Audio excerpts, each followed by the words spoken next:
welcome to Mum's Homestead. Thank you for joining me here today. If you're new here, this channel is all about homesteading in a frugal way. We love to grow our own food, we love foraging, we love to live simply, and we love to get out in nature. We're a large family, so we try and be as frugal as possible too. We've recently moved house, and there's lots of projects going on that we like to share along the way. So today's video is actually more about the frugal side of things. So let's get straight into it. I've got a few little hints and tips of things that I do, again, just to help me save a few pennies here and there. As the saying goes, if you save the pennies, the pounds look after themselves, or they add up. I can't remember how it goes. I think it's that one. If you save the pennies, the pounds look after themselves. Anyway, let's get straight down to what we do to save a few more pennies. Where should we start? So the first one would be, I'll do this one. So the first one would be cloths. Don't go and buy cloths from the supermarket. Use up any old rags you've got or anything. I've got a few here of what we've got. So here I've got a very, very old threadbare pyjamas. So these are cotton, so these are good for certain things. I've had these for years, so I've just cut this one up. This is an old school t-shirt of one of the children's. So that's a slightly different material. But also, if you do want to buy some, if you really haven't got anything worthwhile cutting up, then what I do recommend is just going to the supermarket or somewhere else that's quite cheap and buying some cotton face cloths. I've just had a little look, and currently, certainly in one of the major supermarkets here, you can get 2 for £1. Now, I love using face cloths for cleaning because they're super absorbent and you can get a good shine on things. They're great for mopping up spills and all that sort of thing. And they're really good because obviously they haven't been cut at the edges, so you've got no fraying going on. Whereas obviously when you do use up old clothing, you might get some sort of fraying going on. But I have a mixture of both. I use things that I've cut up, and I also use cloths, and I have a stash of them because I use them for everything. So yeah, number one, reuse and repurpose cloths for cleaning and spillages and whatever else you might need to use them for. On the subject of cleaning, don't forget to keep all your old toothbrushes so that you can get into all the little nooks and crannies, particularly around taps and sinks and things, and around the backs of toilets and things. A toothbrush is so useful. Where else do I use a toothbrush? Well, things, I'm just looking at the radiator over here, even just around the radiator valve and things like that. Obviously be careful you don't damage the valve, but just to get any little, bits of stuff off, if you can be bothered to clean down there, that is. But yeah, always keep old toothbrushes and things. They're really useful too. So on another one that I like to do, it's to do with washing your clothes.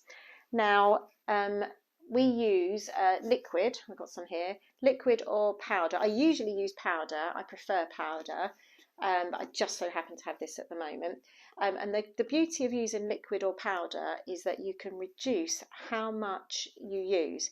If you buy it in tablet form, you can't make any savings. You've chucked your tablet in, that's it, that's done. Whereas at least with these, you're in control of how much you use in the machine. And I always use way less than what they ever recommend, and it seems fine.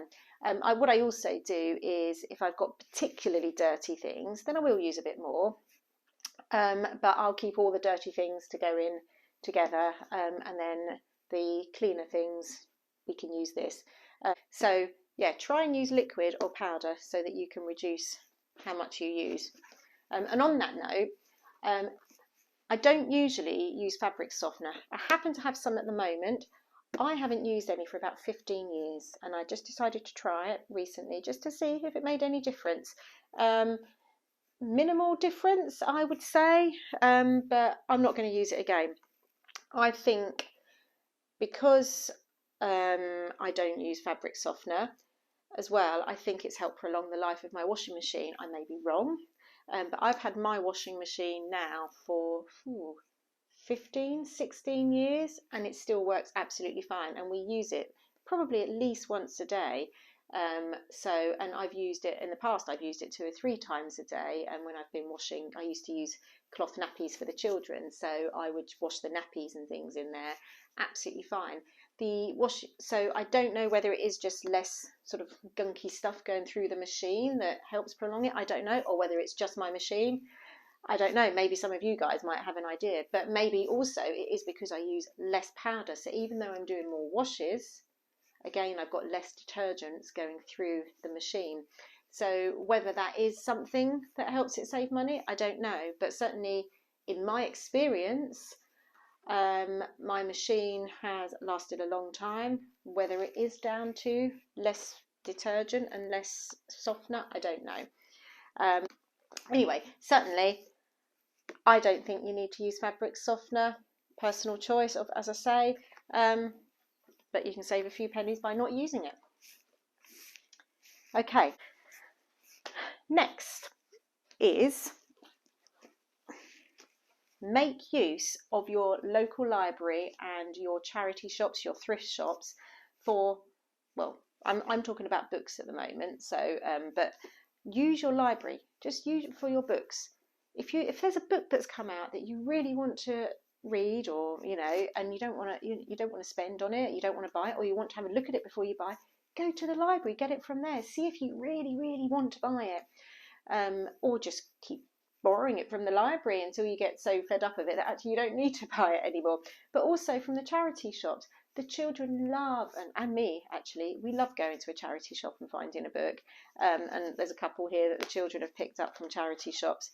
And yeah, the great thing about using the charity shop is that you're not having anything new created, and so you're being more sustainable.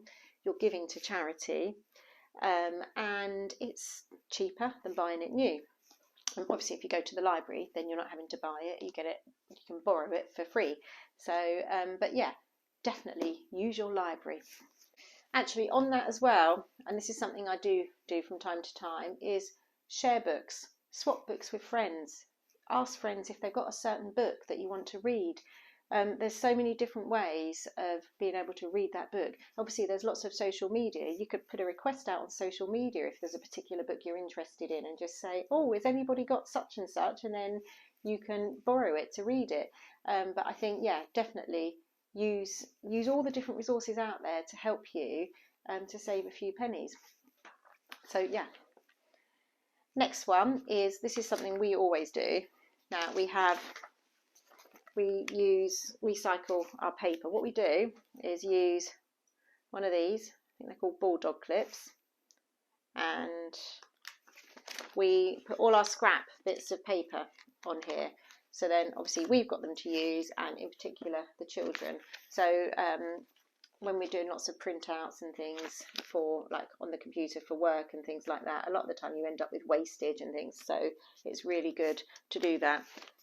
So definitely recycle all your bits of paper, and also envelopes and things like that, just anything that you can use to write on.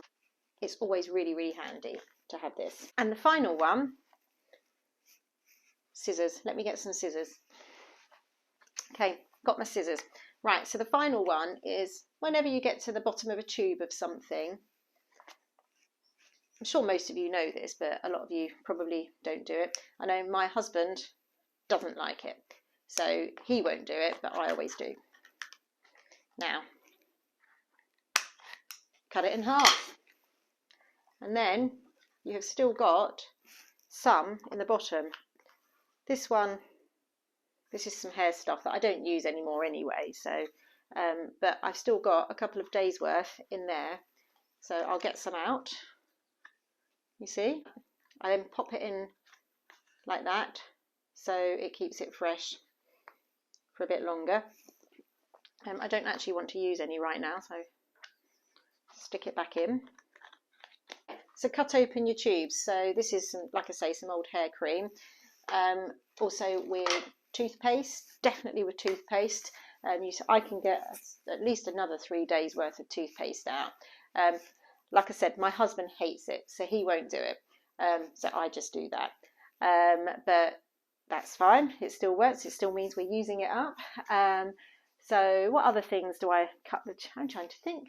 So it's basically things, lots of face creams and things, and some of the tub tubes and things are particularly tough. So be really careful if you are cutting them open.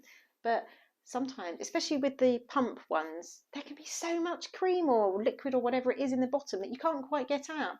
So yeah, definitely always cut something open to get the last bits out, so you're being more sustainable there as well, making sure you use everything up, and you're saving a few pennies with that too. So I think that's all of the tips for today. If you like the video, please don't forget to hit the button down below and subscribe and give me a thumbs up. It really helps the channel. And I will see you in the next video. Thanks again.